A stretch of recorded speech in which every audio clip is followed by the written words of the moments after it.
What's going on, everybody?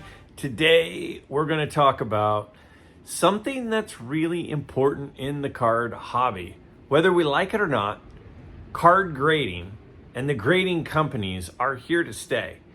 Now, some of us don't like that, some of us do. Whether or not we like it or not doesn't really matter, because card grading has come into the hobby and it's an important part of the hobby. Now, there are a lot of card grading companies, and we probably all have a variety of opinions about each. But today what we're going to do is we're going to look at the three main ones that deal with vintage cards, because vintage cards are kind of what I'm most into. Not that I don't have some modern cards, but most of my collection is vintage, and a lot of you all that watch my channel are mostly into vintage as well. So we're going to look at kind of the state of the grading situation. Where do things stand right now? Where could things go? Where should things go? What are the pros and cons about each of the companies? Now, as is with everything, I am far from an expert at everything. I have opinions on just about everything, but that does not make me an expert on them. So what I decided to do is have a good friend of mine, Adam, from Splendid Sports Cards, on with me. Now, if you've not yet subscribed to Adam's channel, I highly recommend that you do. I genuinely suggest to people all the time to subscribe to Adam's channel. He's a very intelligent guy. He's got very smart opinions on things. He's very well informed. He's very calculated with what he has to say. So he and I are going to have a conversation about three of the big grading companies, where they stand, what they're doing right, what we think maybe they could do to improve, and kind of how does it all relate to us as collectors. Because I will continue to cover talking about grading and grading companies because of what a big impact they have on this hobby that we all love. So we're going to take a look at the conversation I had earlier today with Adam, and I think you're going to find some fairly interesting ideas, thoughts, and takes on this, and I had a blast. So let's go ahead and take a look. All right, so here we are with Adam from Splendid Sports. I've been looking forward to this for a while, Adam. We've talked about getting together and talking. We've texted a lot, but this is really the first time we've gotten a chance to sit down and share some ideas. And I will say this, not to come across too flattering, but I am actually a very big fan of your channel. And if you were to actually go back through the last probably 3 months of the channel that I recommended to people the most, honestly, it's your channel. I have a lot of respect for your channel. The only complaint I have is you don't do enough videos. I just wish you did more. But I love your channel. You're very articulate. You're very thought out with what you have to say. So I'm very excited for this. Yeah. First of all, thank you. I really appreciate that. And yeah, it is weird. This is the first time we've actually like one-on-one talked. You came on my channel for the Turn Back the Clock, but there was 5 of us, so we didn't really get to say a lot, each of us. It was kind of here and there. So yeah, but I feel like I already know you because we text and I watch all your videos. So I feel the same way. I love your channel, and actually, when I watch your videos, I feel actually kind of bad about the ones I put out because yours is so professional and like well put together and well thought out. It's like each one's like a master class. So, now you're just being too nice. So I'm gonna blush. So it's unbelievable. You're making us look bad, Greg. No. Well, I appreciate that. So what we were gonna talk today about, and I'm very excited about it. First of all, I don't know if it's appropriate to share, but you kind of work in marketing, PR, kind of strategic thinking, and I have my bachelor's degree is in the same line, and so I think that you and I kind of are always looking at different companies and critiquing things and kind of thinking about strategies that companies, just because that's kind of naturally what we like, which is why that was what we studied and what you do. And so the question and the topic for today is about grading companies. And there are several. I think there are 3 or 4 main ones at this point. But to a collector of vintage, which we both, I know you collect some modern and I collect a little bit of modern, but the majority of our collection is made up of vintage, and the majority of our audience are vintage. Why do we need to care about grading companies? Why are they relevant? Why is it important? Why does grading matter? And why does the health and the direction of grading companies matter to us at this point in the hobby?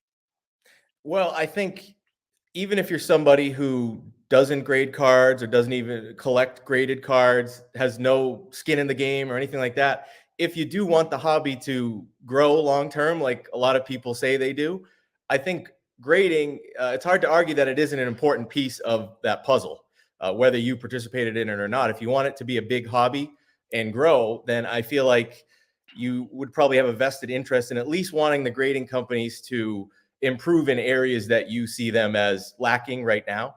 And then for people like me who grades cards and collects, I would say the majority of my collection is graded cards.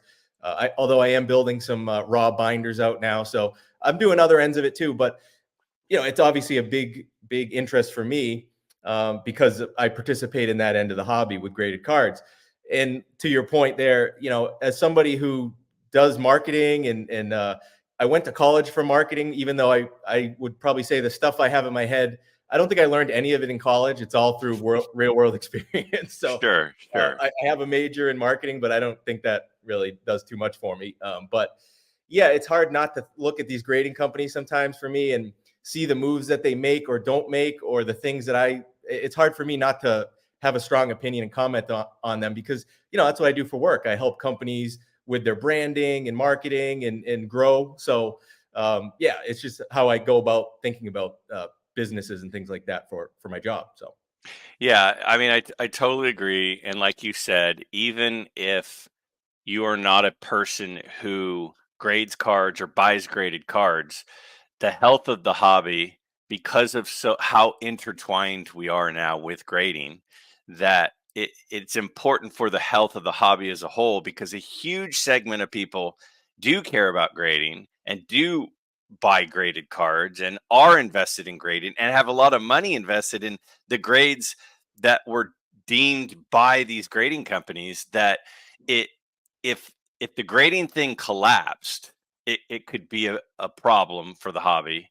And the other thing that I think too is that what grading companies really do is they allow more transactions online. So it broadens it. If there was no grading, I think there would be a lot fewer transactions on eBay, for example. There's a lot more peace of mind when companies. So these people that live in parts of the country where they may not have card shops or card shows or be able to, meet with other collectors, they rely on grading companies to give them a pretty decent idea of the quality of a card, and it gives them peace of mind to actually buy it. So if that went away, then that would really affect the how wide the collecting community is. yeah, I feel like grading as a whole adds a lot of value to the hobby. Certainly, and we're going to get into this in this episode. There's a lot of things that can be improved. There's a lot of issues, but as an idea, I think grading was a great idea. And we'll talk about some things we want to see improve. But yeah, I think we all want it to get better. But I think grading existing in the hobby is a really good thing. And as someone who's bought 99.9% of my collection on eBay, yeah, I really am happy that grading is a thing, because even if you don't buy the grade, like some people do, you just buy the card. There, you can create opportunities for yourself through the grading system and how that works, as many people have pointed out. So it creates a fun little game, even sometimes, with trying to find cards that you feel like are a good deal because they look better than the grade, and that's a part of the fun of the hobby for a lot of people. Yeah. I agree. So, I'm not sure if you see on your screen, I'm sharing right now. If you Want me can, to add that in? use, yeah, add that in.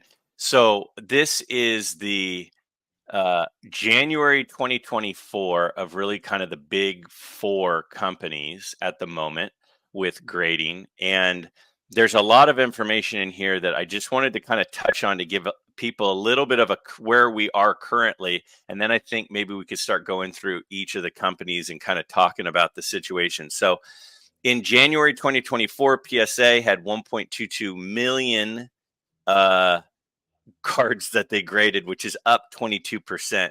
CGC, 184,000. They're up 40% year over year.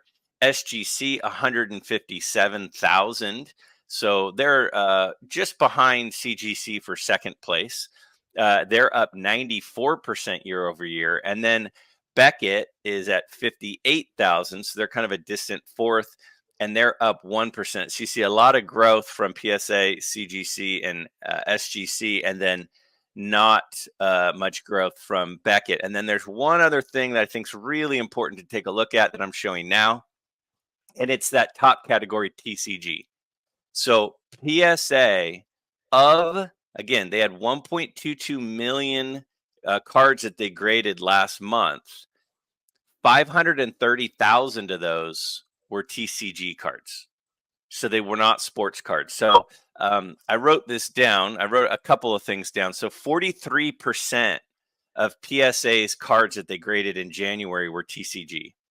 SGC had 16,000 TCG graded cards in January, which makes up for them 10%. So again, PSA, 43% of their cards were TCG.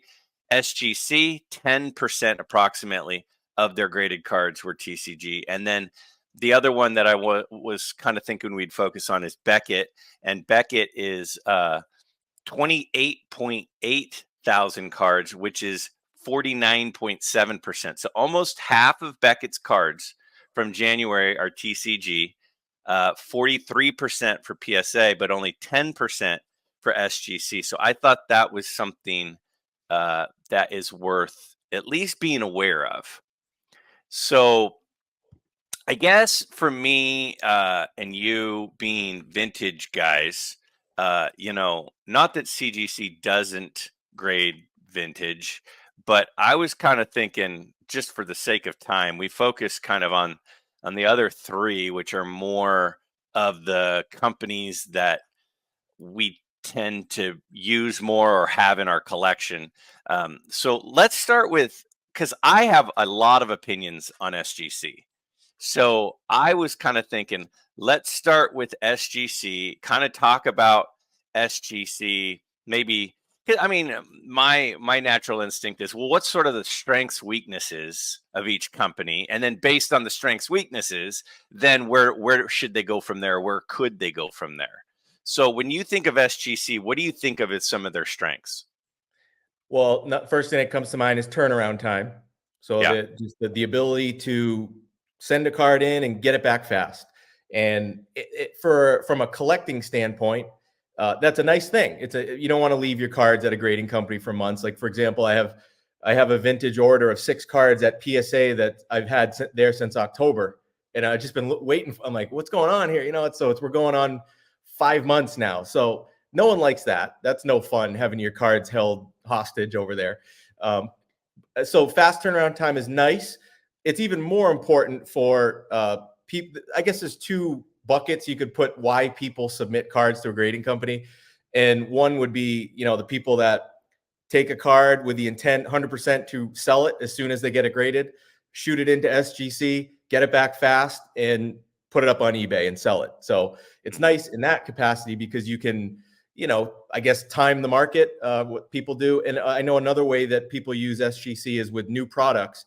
When a new product comes out, a lot of these breaking companies, they'll quickly, break the product, shoot it into SGC, get it graded, and then they want to be the first one with that card out on eBay, and it will sell for a premium because it's the first one. And then obviously it goes down from there. So it's kind of a race, and SGC is the company they like to use for that, unless it's a huge card, and then they go to PSA on real fast turnaround. But yeah, I think fast turnaround times, good customer service, good communications from the leaders.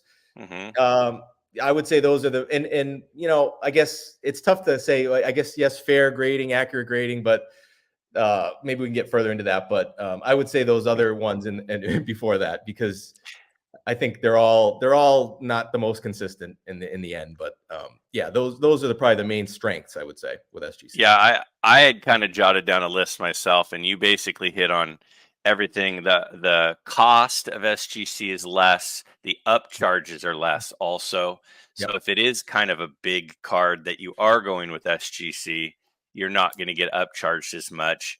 To your point about consistency, that's kind of all up to the eyes of the beholder. But to me, it does seem like there are less big surprises with SGC than with PSA. I've heard a lot of people that are, even PSA people say, well, SGC is definitely more consistent. Like, Mike Moynihan, he's all PSA, but he says, oh, yeah, SGC is the most consistent. A guy like Orlando from A Collector's Dream, Orlando, long time was years ago was PSA, but he's all in on SGC now. And so a lot of people that have been in the hobby for a long time that I respect very much are like, no, SGC is kind of more consistent. So sure, that's anecdotal, but it is definitely a thing. What would you say is a weakness of SGC? Well, again, this is personal preference, but I do say, I mention this because I have heard it. It's not just my opinion, but I've heard it over and over. When it comes to modern cards, a lot of people don't like the look of the holder, and again, that's subjective, but it's a pretty common thing I hear that people, especially modern graders, they don't like the way a lot of the cards look in the SGC holder. And me personally, I like the black, right? So I actually have just one here to example. Yeah. I Yeah. like the black background, and I use SGC really exclusively right now for these type of thick patch cards, memorabilia cards. I Hmm. just, for me, I kind of like the way they look a little better in the holder than a normal card.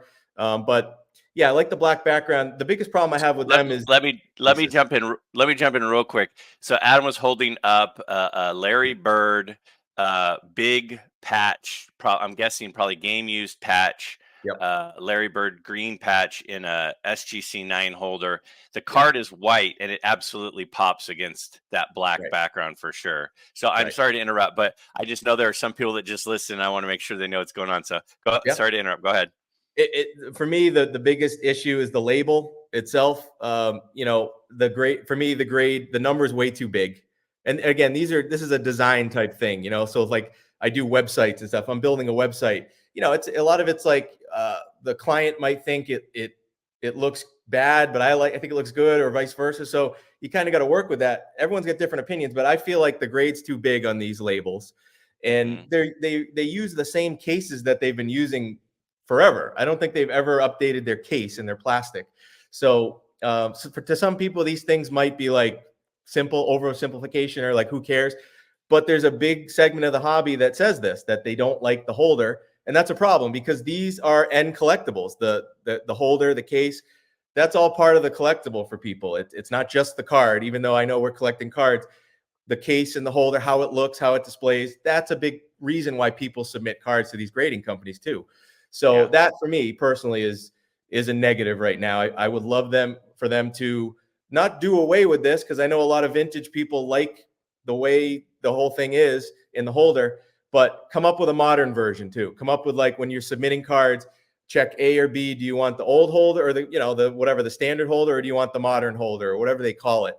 But give someone a choice with clearer plastic, or just more modern, sleeker, not so big, skinnier. I think if they did that, that would be huge. Yeah, I think you're right. Um, I thought about why, from a design point of view, why the number is so large, and I've thought a lot about this, and because it's the only company who has this huge label, and this might sound crazy, but I think the reason, just hear me out, is a lot of SGC historically was pre-war cards. And historically, people who collect pre-war cards are not necessarily young people. Right. And when we are no longer young, we tend to struggle seeing a small number on a PSA. So if you go up to a case and you're a 70-year-old collector or a 75-year-old collector, and you look down in the case and there's PSA, you're putting your glasses on to see the size, what the grades are, right? But in SGC, you don't. Now, does that mean I like it? It's not that I like it, but I do think that might have something to do with the sizes. They probably got feedback at one time. I can't see the grade because before, remember, it was the dual grade. It was like Yeah. 88, 8, Yep. and I they got were a little. both kind of small. Yeah, so he's holding up the old SGC label where it has like the 30, and then what that translates to is a 2. And if Yep. you're back very far, you can't even see the 2. Right. You can kind of see the 30, but you can't. So I think they probably got some feedback. Your grade number is way too small. I can't see it because the actual grade in that is small. So they go, okay, well, we'll fix it. And I think they kind of got carried away, maybe. But that's just a counter to that thought. Again, I think it's too big, but that might be how that happened. That's a great point. I actually had not thought of that. You know what the irony of that is? Not every, but most of the pre-war collectors that I've heard from or talked to, they say they don't care about the grade, right? Like the grade doesn't matter. It's pre-war. It's like, it's just, but yet if the the grade's the biggest thing on the label. So I understand that, but yeah, it's just kind of ironic that if that would be the reason.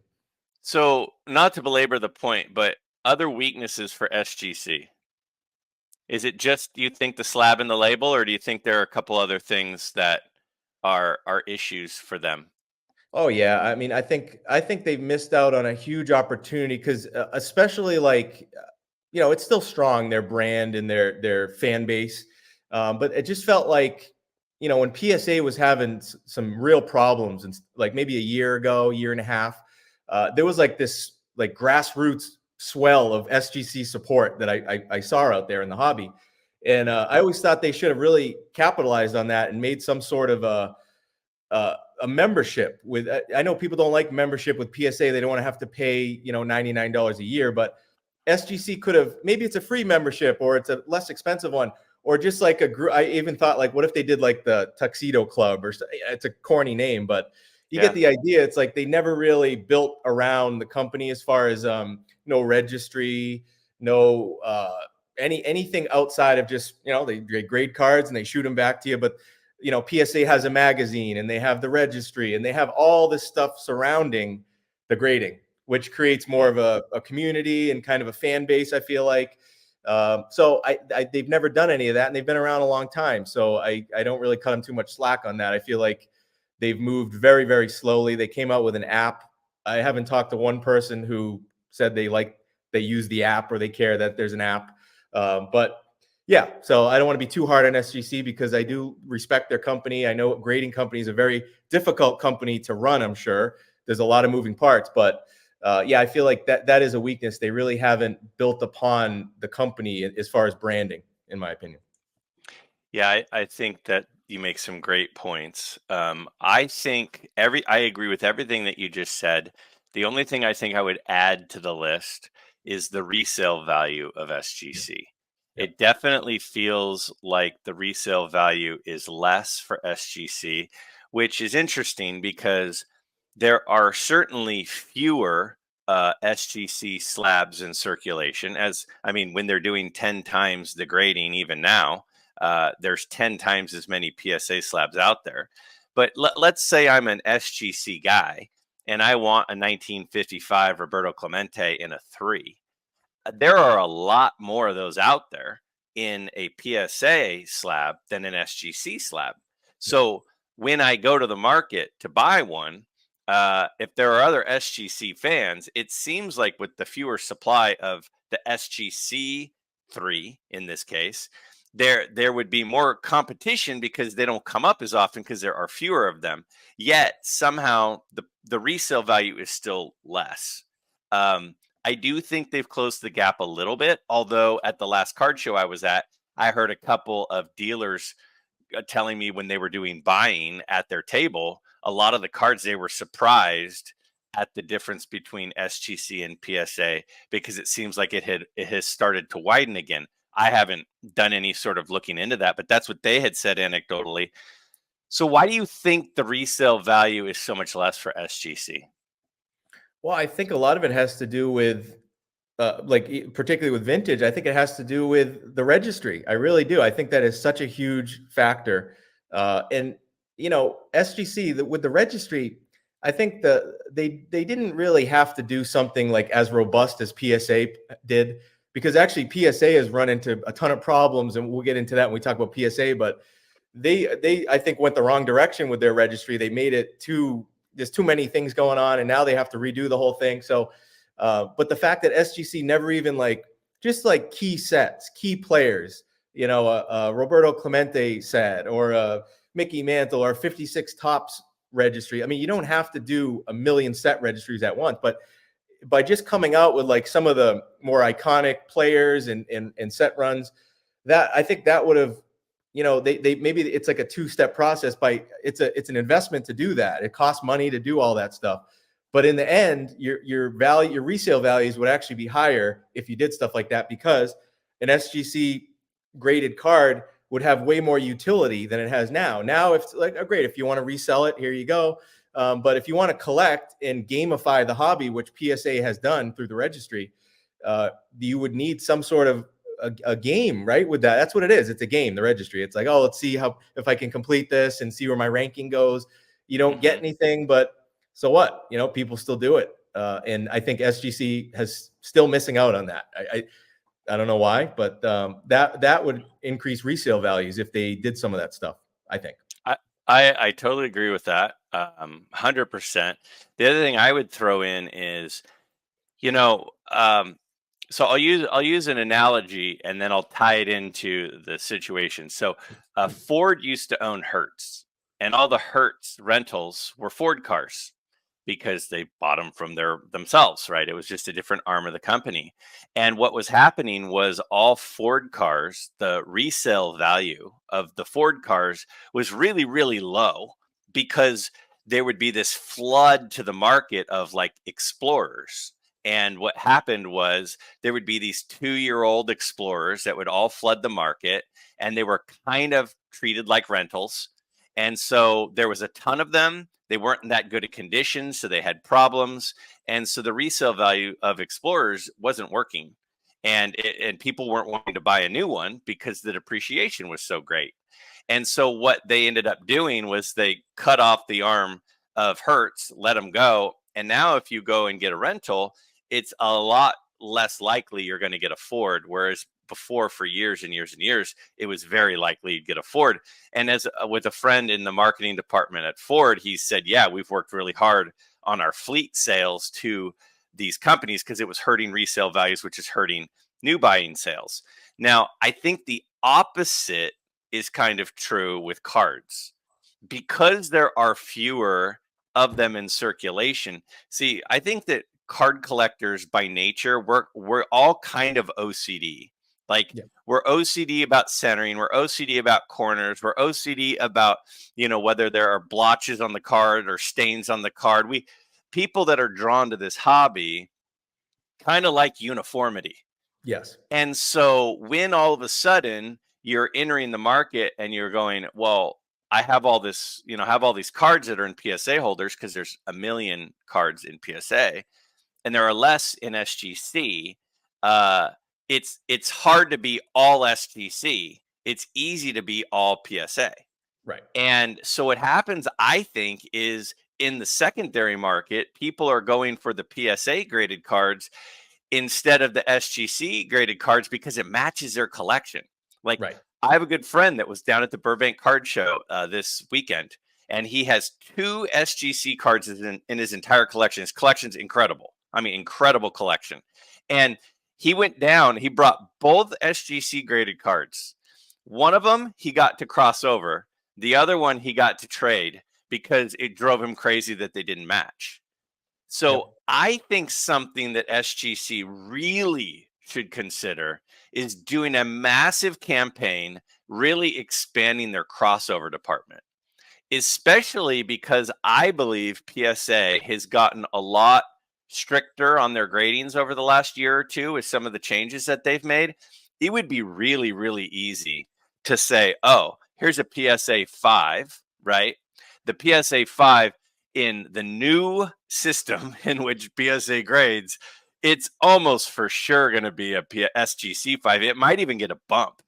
So if you start crossing your stuff over, and SGC has been more consistent with their standards, and you cross over for really cheap, like just over cost from SGC, then you're going to get people who have their mixed collections going, oh, it's way cheaper to put everything in SGC and no longer it's mixed. I probably have 60% of my collection in PSA. If SGC did a thing right now, $6 a card to cross it over and put them all in SGC, I'd probably do it because it drives me crazy that I have two different types of slabs.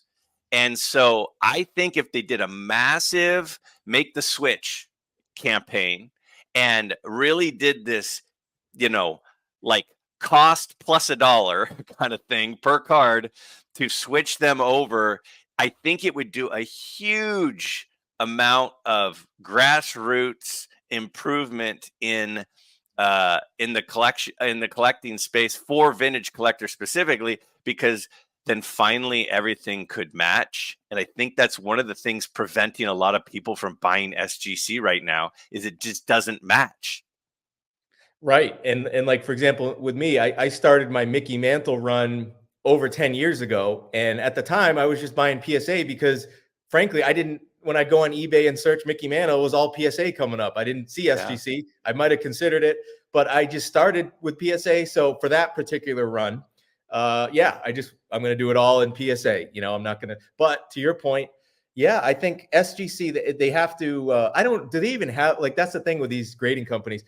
Does SGC even have a marketing person? Do they have a marketing department, or is it Peter coming up with all the marketing ideas? I mean, like, I thought it was us. I thought it was us. I thought we were going to get paid for this. This is free marketing advice right here. So yeah. This is my plan. I was planning on tagging SGC in this, and then Peter would say, "Hey, can I come on with you guys and talk about these ideas?" So that's kind of my plan, and we just call it our weekend, charity project. But I'm rooting for SGC, and I'm rooting for PSA, and I'm rooting for Beckett because competition is good for us. And so I'm not on the side of one or the other. I'm on the side of cheaper, better quality, faster, and because the card community benefits from that. And I really think one of the areas SGC is struggling is all of these longtime collectors that have all their stuff in PSA are fighting the urge to make the switch. And they have to do something, even if it's changing their slab. I know this is going to sound crazy, but even if it's changing their slab to nest with the PSA slab and fit with the PSA slab. And I don't know if they've got, some sort of rights to it and you can't nest that. I don't know what they all have legally, but if there's a way to get your slab to be the same size as PSA's and nest with PSA and then do a cheap crossover, that would even work. But it would at least be better than nothing. But I think doing a massive crossover campaign would be a really good long-term idea for their resale values. Definitely. And the last point I wanted to make on the registry thing, you could rethink that too, right? If you want to roll out, like I said, you don't need to have 1 million sets like PSA has, some that 2 people do, come up with just a handful to start of really popular sets or player runs, or create your own player run sets in there. And an idea with that is, what if a grading company like SGC said, we're going to do it, and we're not going to really base it all on grade like PSA does, right? We're going to base it on, a lot of it's going to be on completedness. So if you complete the 56 top set in SGC, or the Hall of Fame players from that set in SGC, we're going to give you free grading credits for doing that. Or we're going to send you an SGC t-shirt, or we're going to we're going to highlight you on our social media channels. Collectors want to be recognized. Many people do. So just by things like that, that really, you're not giving away checks. You're not sending people $1,000 for doing it. You're giving them credits to your company grading stuff. So I think just thinking out of the box like that, reimagining the registry and making it your own and giving some incentives for people to do this, I think it would do wonders for them. I totally agree. I totally agree. And you could even get creative with how you do it. What if you just make it a challenge? Because there are a lot of people out there that are super smart people, and you just say, hey, whoever creates the best registry, we're going to buy it from you. Well, here's what we'll pay. And then you don't even have, and then you just get to sit back, evaluate them and go, we like that one. And then you buy it, and then you hire that person to lead the team. You want a job and you want to have us buy you out.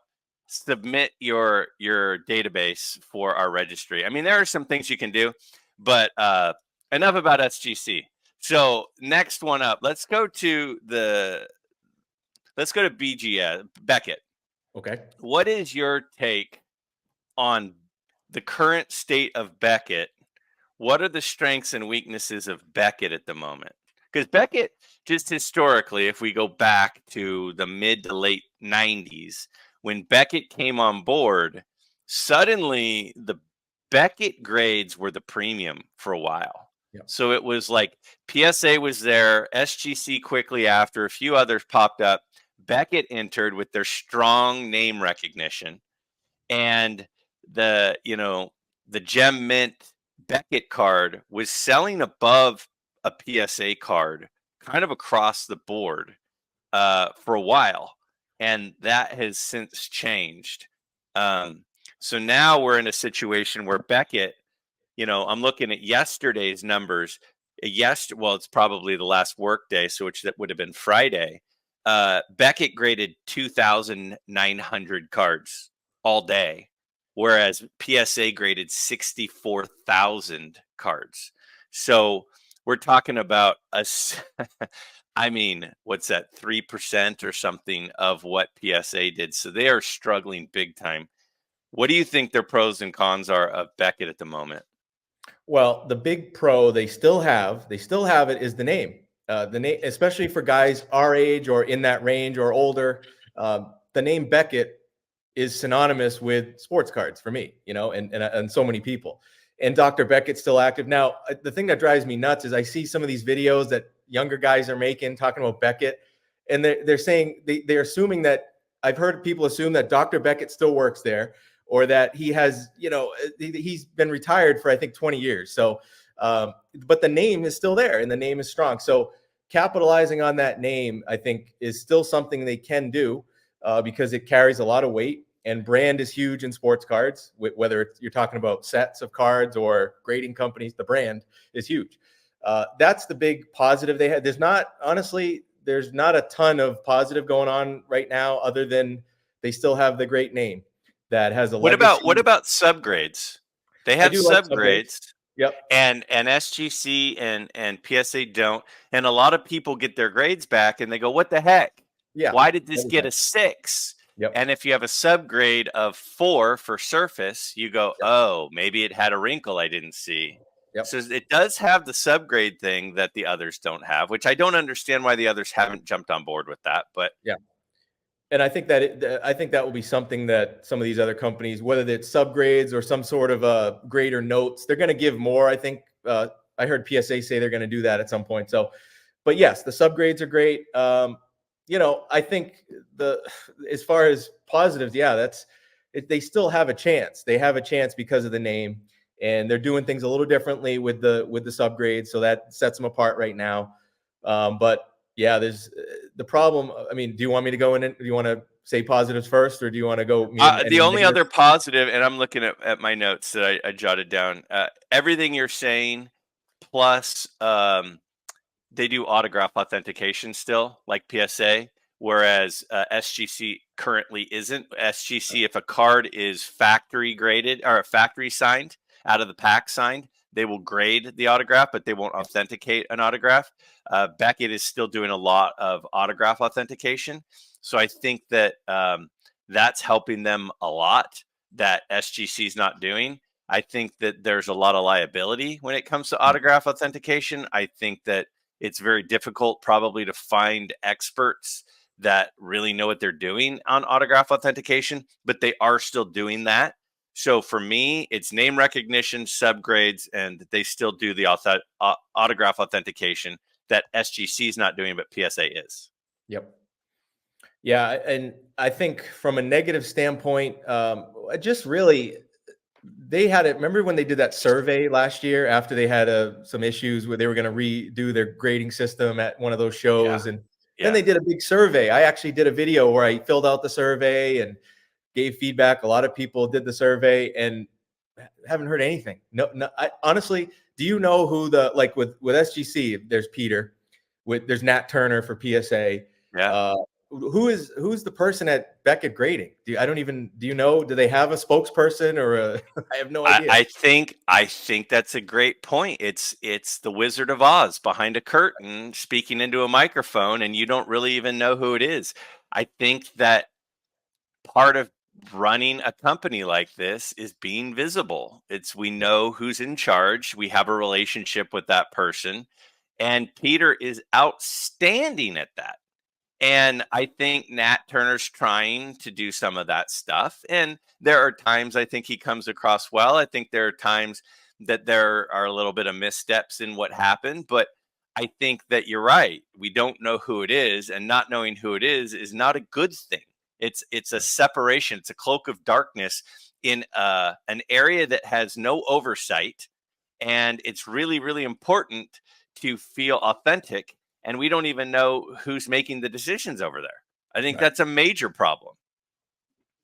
Yeah, and kind of as an aside, it's still disappointing to me that, I mean, you have Card Ladder that's owned by Collectors Universe or PSA, or you have other like what is it, Market Movers with Jeff Wilson, and then you have Card Hedgers, another one.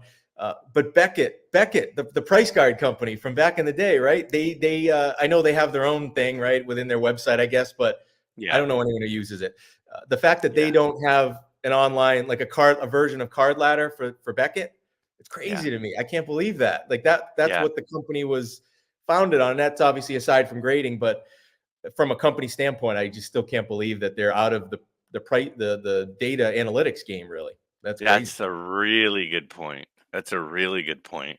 I mean, I still think they have a price guide. Well, do they? I mean, I think they do. Okay. I think they do. But yeah, no, you're right. The fact that they don't have the best, most updated and extensive price guide app when it's Beckett is insane. Yeah. Weaknesses at Beckett, besides we don't know who's running the company. Where I mean, I feel like there are a few, but what jumps off the page? So this is something I've mentioned many times. Here's a Tom Brady rookie. Love this card, and I like the way it looks because it's a gold card, die cut card with the gold label. But for me, the inner sleeve adds they have an inner sleeve on these. I don't know how well you can see it, or if you've ever seen a Beckett card. There's the holder, which is really, I almost dropped it right there. But I'm not worried about dropping a Beckett slab because it's like a tank, right? Like so it's protected. But then they do this inner sleeve that's cloudy, and it takes away from the visual of the card. And that for me is like, if I ever was put into a place at Beckett in a dream job where they say, "Oh, what should we do?" I would immediately get rid of the inner sleeve, or at least make it optional, a little checkbox. Do you want an inner sleeve? I know people tout that, it protects the card even more, but I mean, how much more protection do you need? I don't know how many people are putting these into Beckett slabs to protect the. I mean, you could protect the card without sending it to Beckett. You don't need the inner sleeve. It takes away from the visual of the card. So I hate that part of it. I hate the inner sleeve. And yeah, I think that, other than that, I mean, the slab's okay from a design standpoint. This is a whole different thing, but I would get rid of the 9.5 if from a grading standpoint. Yeah. I would just go to 10. I mean, if you think about Beckett, they almost have no presence in vintage now. Everyone's either submitting their vintage cards to PSA or SGC. BVG, I would do away with the BVG thing. It's confusing. Everything goes Beckett. Everything has the same logo on it. No more BVG. People aren't sending their vintage cards to Beckett. They're sending them to PSA and SGC, and I feel like that's a big miss. And also, if your audience is then all modern cards pretty much now, then what do modern collectors want, or people that are sending them to resell? They want tens. And you give out 9.5s. Right. Modern people want 10s, so you got to go to get rid of the 9.5, same grading scale as PSA. That's what I would do. Yeah. The other issue I think that's a problem is Beckett is basically modern, right? I mean, very, very, very rarely will you see somebody send a vintage card to Beckett, yet their turnaround time is 60 days. And to your point earlier of people will do a break, they'll get a card, they want to get it slabbed and up quickly before it floods the market, and it's 60 days. Right. And it's like, that doesn't work. I mean, if Beckett could somehow just get their turnaround time to something like SGC, then I think a lot of modern collectors would be using them more because they could get things up. I think, to your point again from earlier, is modern collectors don't want SGC. They want PSA, but the second choice, especially for like the dual graded, the auto and the card, the second choice for them would be Beckett. But when you have to wait, and it says on their website 60 plus days, like versus I could get it back in a week, or I could get it back in 60 plus days. Like by then that guy might not even be playing anymore. Right. Yep. So I think if you're Beckett, the way you take a real foothold of this situation is if you're one of the two modern graders, which it's them and PSA, and then there are some others, but you have to be at least lightning fast, and they are as slow as anyone.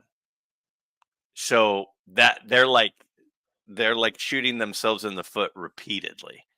On top of that, I agree with you with the vintage stuff.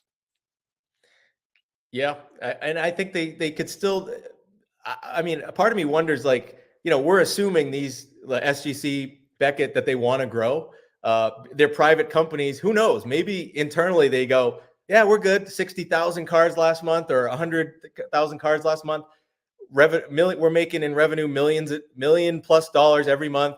I mean, I don't know. Maybe they're just like, that's good. We don't want to hire any more people or have to do any more work. Let's just keep spinning the wheel.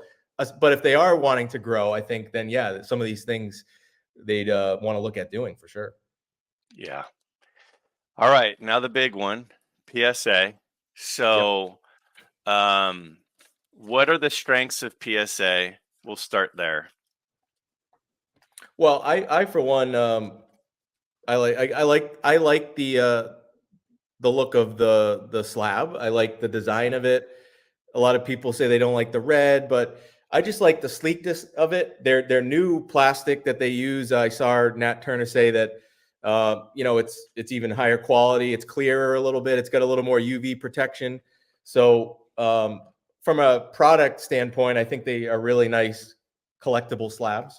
And PSA, they have such a stranglehold right now that they don't really need to do a lot. But yeah, from a positive standpoint, they, like I mentioned earlier, they built around the grading. They built the registry. They have a great magazine that I get every month. I love their magazine. There's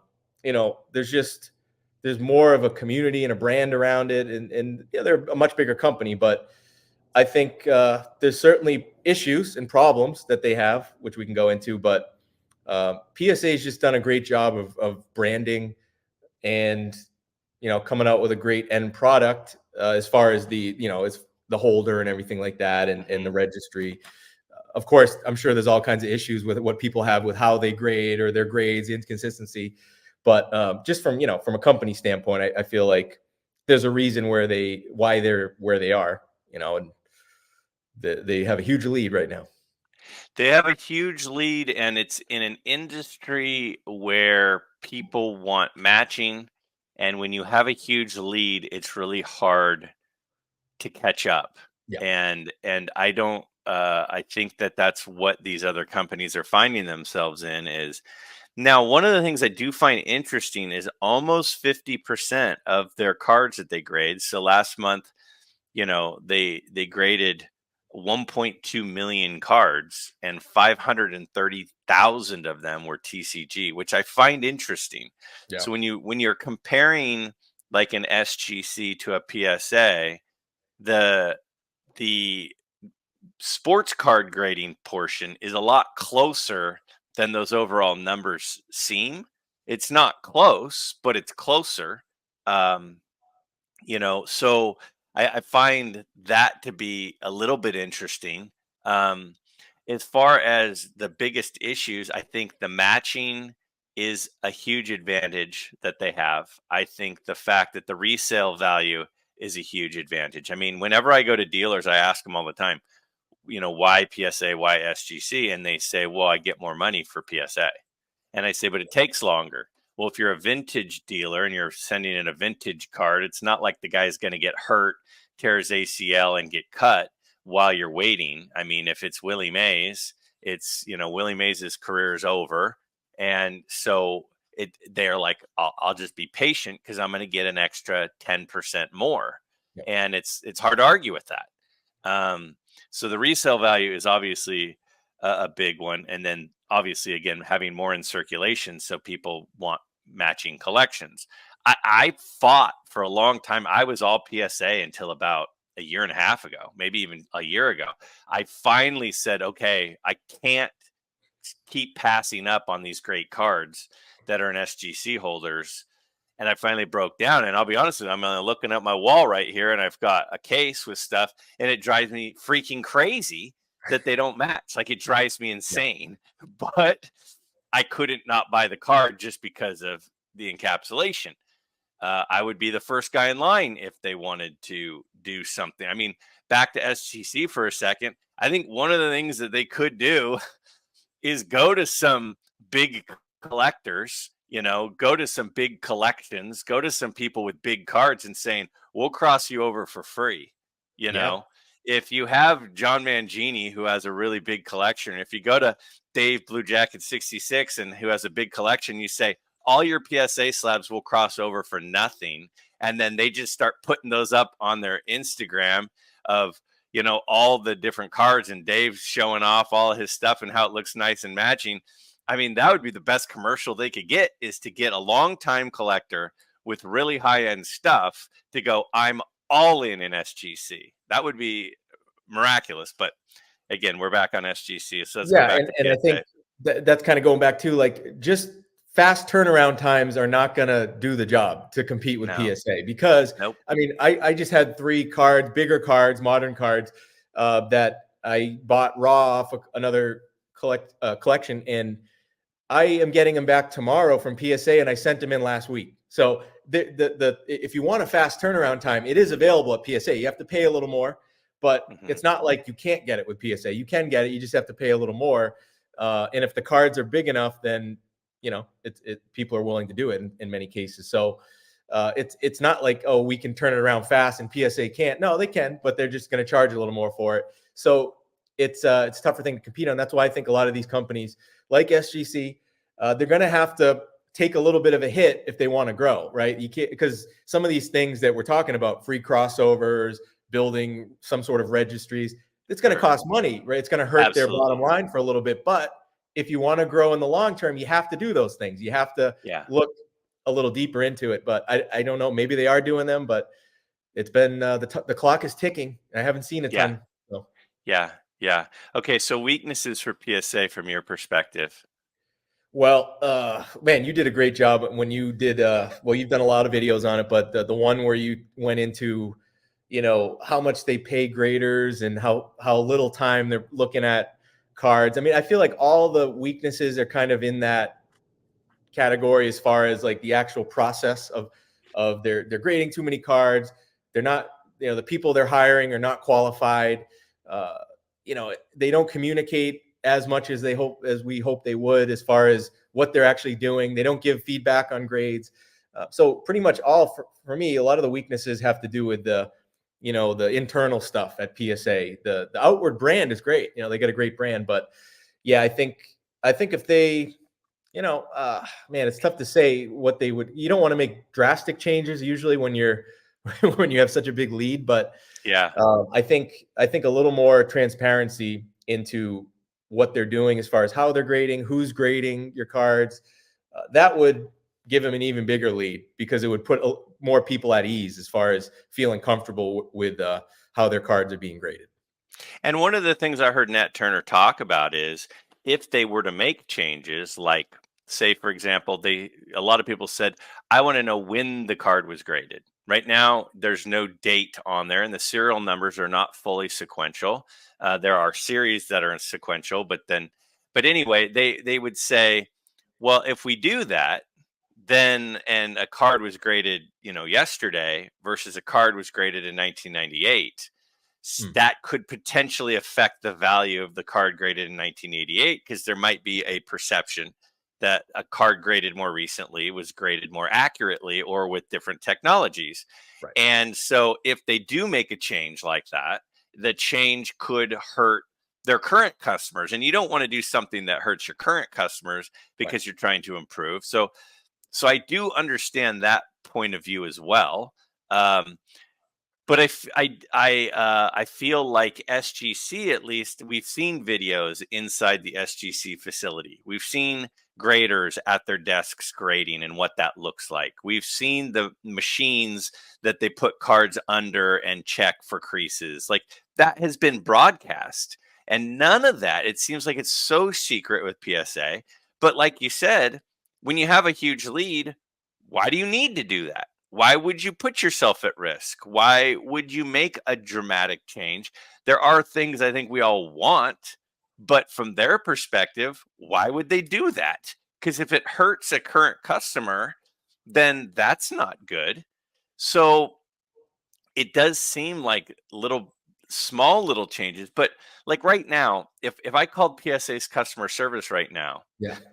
I mean, I'd be on hold for 3 hours for them to Yes. say, we'll call you back when we have time. If I were to email SGC, I would hear back pretty quickly. So you say, PSA, you need to hire more customer service people to answer calls. Why?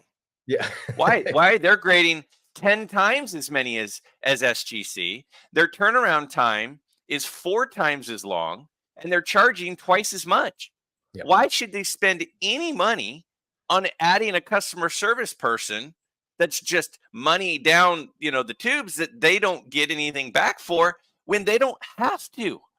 And I So think if that's nobody's exactly why. leaving, Yeah. Sorry, I think that's exactly why when we were talking about SGC and Beckett, why we're rooting for them so much too, is because by them getting better, by them innovating more, it's going to make PSA better, right? Because right now, I mean, they're looking at their competition really not making any moves, and they're just they're probably not going to make any moves either unless they see, oh, SGC came out with a different kind of registry, and wow, people are really seeing they're seeing some traction with that. They're seeing more cards being graded there because of this. Then maybe PSA would take a look at their own registry and see, like, what do we have to do to this to kind of lock it down and add in some extra things, or maybe make it a better experience for the people who love the registry. So it's probably going to take these other companies doing some things before PSA is going to do anything major, in my opinion. Yeah, I mean, if as a collector, I want PSA to start giving grader notes. I want some sort of explanation as to why the card got the grade. I want subgrades as a collector. If I submit something to PSA, I want subgrades. I want a faster turnaround time. I don't think it should be you have cards in there from October and this is middle to late February. That's obscene. Yeah. I want all those things as a collector. I want lower prices. I want it to be $15 in a week like it is with SGC. So as a collector, I could say, I want these things. I want the transparency. But if I'm PSA, the company, why would I do any of that? It costs me more money, and it potentially upsets my current customers who have cards that they bought from me from in our holders, and they're already in first by 10 times. Yeah. So Yep. like you just said, it's really on the others to put their feet to the fire. And that's why even if you're an SGC or a PSA person, even if PSA is your company, you still should be rooting for the others, because if the others start to catch up and gain traction, it's going to make PSA better. Yep. And you want subgrades. You want the date the card was graded, probably. Unless you have a bunch of old graded cards, you want all these things. You're not going to get them if SGC and Beckett and the others continue to be 10% of the volume of PSA. And kind of at the beginning when I talked about, card grading is important because it can contribute to the growth of the hobby. And I know a lot of people want the hobby to grow. Think of a new person that enters the hobby, and a lot of times one of the first things they'll do is, let me grade some of my cards, or let me go to a show and I'll buy a card and I'll send it in for grading. I've never done it before. This will be my first time. If they have a negative experience, they send in a card and it's at PSA for 6 months, and then they get it back and they have no idea why they got the grade, or it's just not as positive an experience.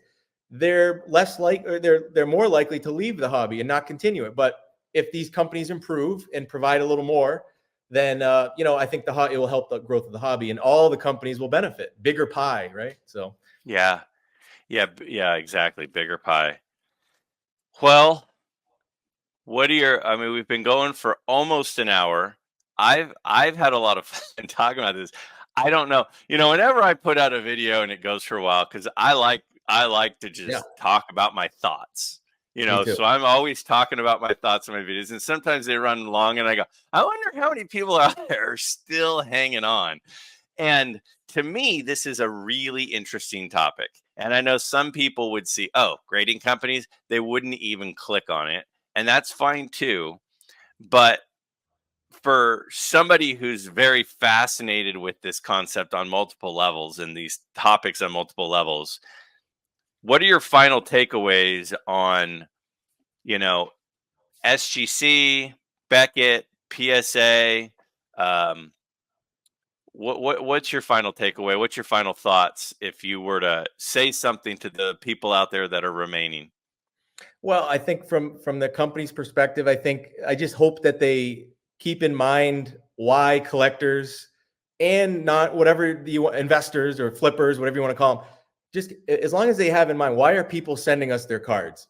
Like I said, there could be maybe two buckets, right? They're sending us the cards so that they could resell them or sell them for a higher price. And so have that in mind, but also don't forget why the other end of it is selling, why I'm sending in a lot of my cards. I'm not selling most of my collection right now, right? I'm keeping it for a long time, but I'm choosing to send some cards in and get them graded because I kind of like the end collectible. I like the process. And as long as they keep that in mind, and not only assume that the only reason I'm sending in my card is to sell it, and build a company that can support both ends of it. That's my hope, is that, and they keep innovating, they keep trying to grow. And if they're not thinking, then I hope one of them gets bought. I hope Fanatics buys one of them. If they're not going to try to grow, then hopefully a company can purchase them that will do that. That's I guess my final thought. Do you think that's going to happen? Do you think that a big outside company like a Fanatics will buy one of the other companies? And if so, which one do you think they would buy? And just to throw another layer to the cake on that one, how do you think that would go? If a Fanatics with their deep pockets were to buy a Beckett, do you think that they could maybe make some changes to actually fully compete with PSA? I think they could. I really do. I think it's, even though PSA has a huge lead, this grading thing can change fast. It really can. The hobby's big, but it's not that big. You don't have to change that many minds to make a big shift.